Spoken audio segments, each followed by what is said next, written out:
श्री राम। अभी 2-3 महीने पहले कराची की एक 19 वर्षीय लड़की का आयशा राशिद जिसका नाम था, उसका चेन्नई के एमजीएम हेल्थ केयर इंस्टीट्यूट में उसका हार्ट ट्रांसप्लांट ऑपरेशन किया गया। तो ये जो ऑपरेशन जो किया गया था, ये काफ़ी चर्चाओं में बना रहा। ये न्यूज़ में भी आया, पेपर में भी आया, सोशल मीडिया पे भी ये काफ़ी इसकी चर्चाएं हुई। कुछ समय से इंडिया जो मेडिकल टूरिस्ट हब बन गया है, यहाँ देश विदेश से बहुत लोग अपना इलाज करवाने आते हैं, खासकर गल्फ़ वगैरह से। उसका कारण ये भी है कि अगर हम देखें अमेरिका वगैरह या यूरोप वगैरह से जो इलाज का खर्चा है वो यहाँ पे 1/4 पड़ता है।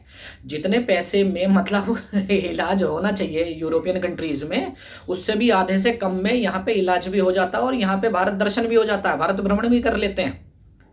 तो इलाज का खर्चा, और उसके अलावा अगर कोई गरीब है जो पैसे नहीं दे सकता है, तो बाकी यहाँ पे जो ट्रस्ट वगैरह हैं वो उनकी मदद कर देते हैं। जैसे अभी जिस लड़की का जिक्र किया जा रहा है, इसी लड़की को जो ऐश्वर्यम वही उसी हॉस्पिटल की जो ट्रस्ट है उसी ने ही अनुदान भी दिया, पैसा भी दिया, जितने उनका आने जाने का जो खर्चा लगा वो तो लगा ही। इस तरह के बहुत केस हैं।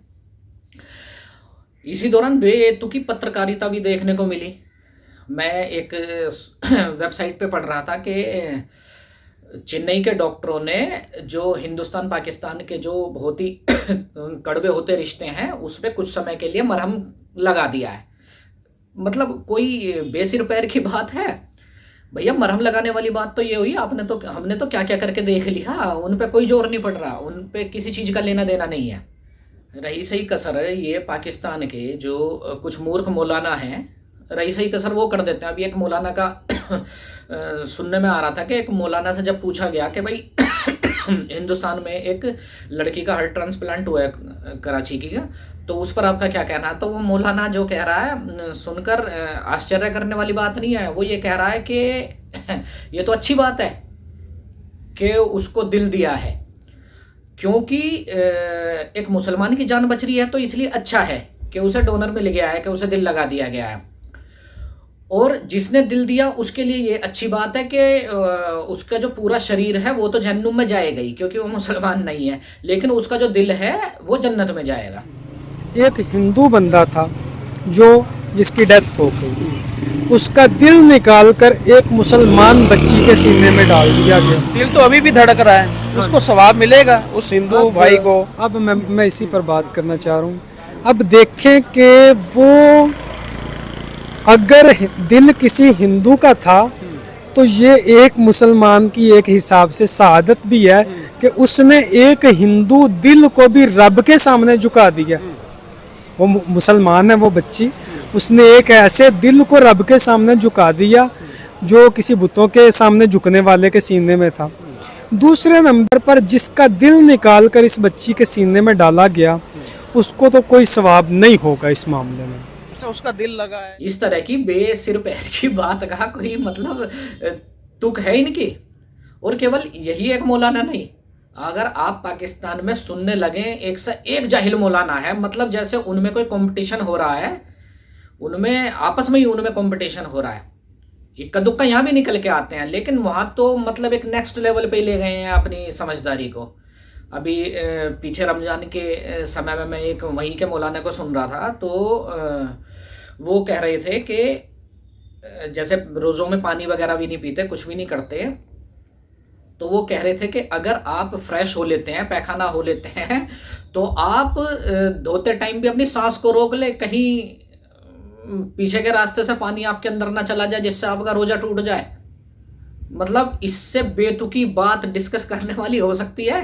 वो कितना मूर्ख आदमी होगा, अगर वो मौलाना भी है तो भी कितना मूर्ख होगा, उसका आप मैच्योरिटी लेवल समझे, कितना जाहिल होगा वो।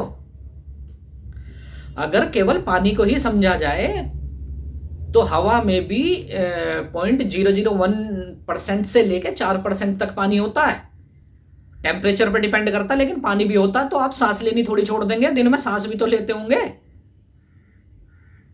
अभी वहीं के एक मौलाना से पूछा गया था कि भाई इस्लाम की एक खूबसूरत बात बताएं, तो आप समझें, आप उनका मैच्योरिटी लेवल समझें कि उन्होंने क्या सबसे खूबसूरत बात बताई होगी। कि हम टॉयलेट करने के बाद अपने प्राइवेट पार्ट को साफ करते हैं। ये सबसे खूबसूरत बात बता रहा है वो। और हैरानी की बात यह है कि इस तरह इन मूर्खों की बातों को कंडेम करने वाला वहां कोई समझदार कोई आदमी भी नहीं है, ना वहां कोई मौलाना भी नहीं है, कोई भी नहीं है। हमारे यहाँ वैसे तो पता नहीं इतनी बातों इतनी इतनी सी बात पे पता नहीं क्या क्या कर देते हैं, लेकिन उन्हें कंडेम करने वाला यहाँ पे भी कोई नहीं है। उनके इस जाहिलपने पे उनको आईना दिखाने वाला यहाँ भी कोई नहीं है। अभी एक वहीं के मौलाना थे, उन्होंने अपना वो मौलाना ही होंगे, उन्होंने मेडिकल स्टोर खोला हुआ है कि वो जिन्नों को दवाई देते हैं, जिन्न भी उनसे दवाई लेने आते हैं। अगर आप उनकी वीडियो में सुनेंगे तो हंसेंगे और उनकी बात को सुन के। ये सब में ही होते हैं, ऐसा नहीं है कुछ बेतुके लोग, पर पाकिस्तान में तो इसे एक अलग ही लेवल पे ले गए हैं। हर चीज में तो उनका एक क्या है ना कि उन्हें मजहब घुसा देना है, हर चीज में तो मजहब घुसा देना, बिना मजहब के तो वहां कुछ होना ही नहीं है। अरे भाई, देश को चलाने के लिए, देश को आगे बढ़ाने के लिए मजहब को या धर्म को एक तरफा रखें और राजसत्ता को एक तरफ रहने दें। आपने तो दोनों का ऐसा घालमेल बना दिया, साला ना इधर के रहे ना उधर के रहे। अभी पता नहीं कहाँ के एक मौलाना ने ये बोला था कि जैसे शराब पीना हराम है तो बियर में 93% वाटर होता है और 7% एल्कोहलिक कंटेंट होता है। तो वो फतवा इस नाम का दे रहे हैं कि आप 93% बियर पी सकते हैं, 7% नहीं पी सकते। इस तरह के तो वो फतवे दे रहे हैं। फतवों का भी, इस पर भी किसी दिन एक खास चर्चा करी जाएगी कि किस किस तरह के फतवे दे देते हैं। हाँ, कहीं ना कहीं ये चीज दुनिया में दी हुई हमारी ही है। ये जो सब कॉन्टिनेंट से जुड़े जो यहाँ के फिरके हैं, ये सारी परेशानी केवल यहीं बच रही है और कहीं नहीं बच रही है। नहीं तो पूरी दुनिया है अपने आप वो रिवाइव करने लगी है। इस्लाम भी रिवाइव कर रहा है। सऊदी अरब वगैरह, दुबई जो हैं, कतर वगैरह, अगर इनमें भी आप देखा जाए तो इनमें भी शरिया वरिया ये काफ़ी लचीले होते जा रहे हैं, थिएटर खुलते जा रहे हैं सब। लेकिन यहाँ मरोड़े लगते हैं, यहाँ दस्त लग जाते हैं सबके। यहाँ वालों को कोई पूछ नहीं रहा, इन्हें कोई कुछ समझ नहीं रहा। ये तो जबरदस्ती वो बच्चे की तरह के बस हाथ पैर फैला के मार दिए, थोड़ी देर किसी ने नहीं पूछा तो खुद ही उठ के आंसू से पूछ के चल दिए, वो वाला हाल करेंगे यहाँ पे। इनकी बुरी हरकतों पे आईना दिखाने वाला यहाँ भी कोई नहीं है। यहाँ भी अगर कोई रैली निकाली जाएगी, कोई वैसे निकाली जाएगी, तो वो फालतू की बातों पे तो निकाल देंगे, सुधारों को रोकने के लिए निकाल देंगे। लेकिन हाँ, इस तरह के जाहिलों को रोकने के लिए यहाँ ना कोई डिबेट करता, ना कोई कुछ करता। डेमोक्रेसी जो होती है वो एंटी नेशनलिस्ट पावर के लिए टूल किट का काम करती हैं, क्योंकि आपकी ही डेमोक्रेसी, आपके ही बनाए जो नियम होते हैं, कानून है, आप ही के खिलाफ जाने लगते हैं। जैसे आज यूरोप में हो रहा है, यूरोप में कानून इतने ही लचीले हैं कि आज वो उन्हीं के खिलाफ जाने लगे हैं। ठीक इसी तरह हमारी डेमोक्रेसी कह लो या हमारा कानून कह लो, वो हमारे ही खिलाफ जाने लगे हैं। शांति ऐसे नहीं आएगी, शांति आएगी कहीं ना कहीं लठ के जोर पर।